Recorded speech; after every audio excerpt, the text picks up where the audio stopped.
আসসালামু আলাইকুম, welcome to মিত্তাস kitchen. আজকে আমি গরুর মাংসের আচারের রেসিপি শেয়ার করব। হাফ কেজি গরুর মাংস ম্যারিনেট করতে যে স্পেশাল মশলাটা লাগবে সেটা হচ্ছে হাফ চা চামচ কালো গোলমরিচ, হাফ টেবিল চামচ আস্ত ধনিয়া, 2 টুকরা দালচিনি, হাফ টেবিল চামচ পাঁচফোড়ন, 3 পিস সাদা এলাচ, 3 পিস লং, 4 ভাগের 1 ভাগ জয়ফল, 4 ভাগের 1 ভাগ জয়ত্রী, 1 চা চামচ মৌরি। মশলাগুলো চুলায় হালকা টেলে নিতে হবে। মশলাগুলো টেলে নিয়ে চুলা থেকে নামিয়ে গ্রাইন্ডারে গ্রেট করে নিতে হবে। এখানে হাড় ছাড়া হাফ কেজি গরুর মাংস নিয়েছি। গরুর মাংসগুলো আপনার ছোট ছোট পিস করে টুকরা করতে হবে যাতে ভালোভাবে সিদ্ধ হয় মাংসটা। বড় টুকরো করা যাবে না, বড় টুকরো করলে মাংসগুলো সিদ্ধ হবে না, খেতে ভালো লাগবে না। এখন গরুর মাংসটা ম্যারিনেট করার জন্য প্রথমে নিচ্ছি হাফ টেবিল চামচ রসুন বাটা, হাফ টেবিল চামচ আদা বাটা, হাফ টেবিল চামচ জিরার গুঁড়া, হাফ টেবিল চামচ ধনিয়ার গুঁড়া, 1 চা চামচ হলুদের গুঁড়া, হাফ টেবিল চামচ লবণ।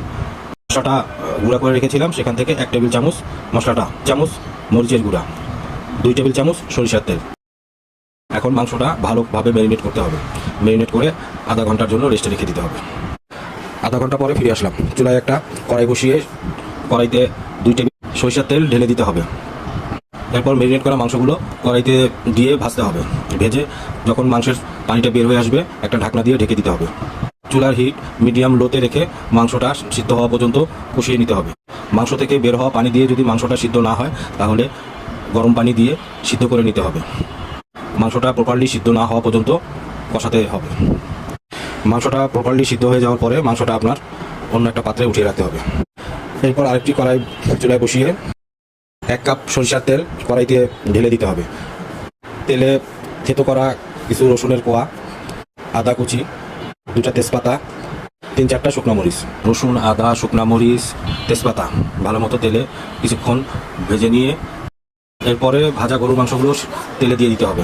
মিডিয়াম টু লো আছে 5 থেকে 7 মিনিট রান্না করতে হবে। 1 টেবিল চামচ সরিষা বাটা, অবশ্যই ভিনেগার দিয়ে বেটে নিতে হবে। কিছুক্ষণ নেড়ে চেড়ে 2 টেবিল চামচ তেঁতুলের কাপ দিতে হবে। আচারের টেস্ট ব্যালেন্স রাখার জন্য অবশ্যই 1 টেবিল চামচ চিনি দিতে হবে। মাংসটা কিছুক্ষণ জাল দিয়ে 1/4 কাপ ভিনেগার দিয়ে দিব। অবশ্যই ভিনেগার দিতে হবে। মাংসটা যদি আপনি বৈমা সংরক্ষণ করতে চান তাহলে অবশ্যই ভিনেগার দিতে হবে। মাংসটা এমনভাবে জাল করবেন যাতে মাংসটা বেশি ড্রাই না হয়ে যায়। জাল করার সময় অবশ্যই খেয়াল রাখবেন মশলাগুলো যেন পুড়ে না যায়। মাংসটা খুব ভালোভাবে জাল করে নিতে হবে।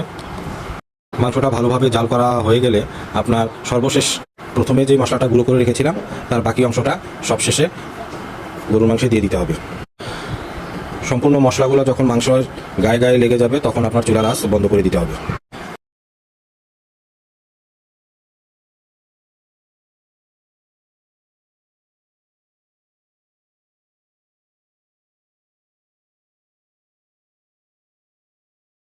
মাংসটা ঠান্ডা হয়ে গেলে কাচের বয়মে 1 বছরের জন্য সংরক্ষণ করে রাখতে পারবেন। রেসিপিটি ভালো লাগলে লাইক, কমেন্ট, শেয়ার করে পাশে থাকবেন। ধন্যবাদ।